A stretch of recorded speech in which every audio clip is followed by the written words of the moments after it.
Thanks, Jackson, for keeping us up to date on a night we needed it. Week 5 is here, meaning the halfway mark of the high school football season. Tonight on Sports Express, it's all about momentum. Who's shaping up to make that playoff push and taking one step closer to a conference crown? We'll get things started in the Wisconsin Valley. This one moved up an hour to avoid those incoming storms. DC Everest comes in 2-0 in conference play, tied with Stevens Point atop the league. But Marshfield at 1-1, looking for a season-defining statement on the road. Trees looking to add to their 22-15 lead out of the half, but John Sternweiss sniffs out the sweep, drops the ball carrier in the backfield, a loss of 3. But the Evergreens getting the ball back, and when the rain started to fall, they go to their workhorse, Corbin Enzenroth. The senior takes that 21-yard carry to your living room. The rain starting to come down heavier, and so did that push from up front on the DCE offensive line. Enzenroth powers his way across the goal line for his second score of the night, and the Trees would pour it on from there. They stay perfect in the Forest, 37-15.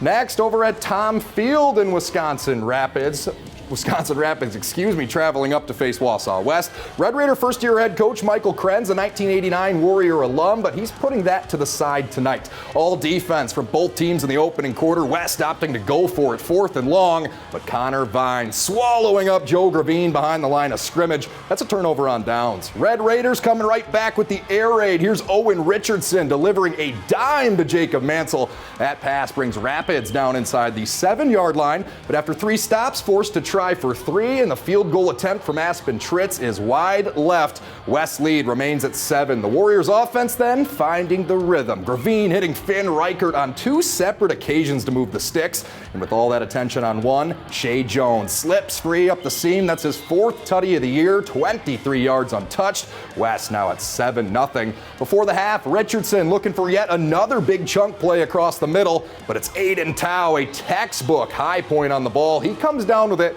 I showed you that field goal because it ended up meaning almost everything. Rapids, though, knocking on the door of their first win, but West holds on at home.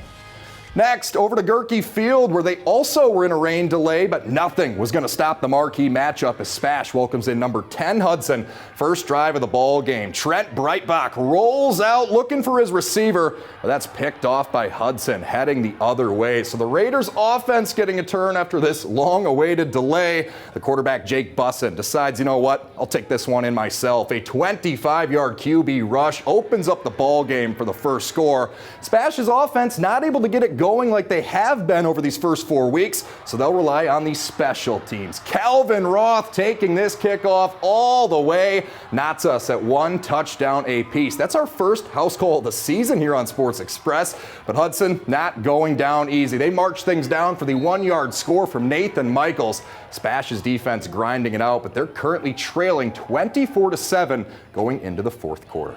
Well, when we come back, 3 top 10 teams in action still tonight, and we've got all the highlights. Amherst and Loyal Greenwood throwing down, plus up north, the Hatchets and Hodags battling on senior night. A look at the Great Northern, CWC, and much more. Sports Express right after this.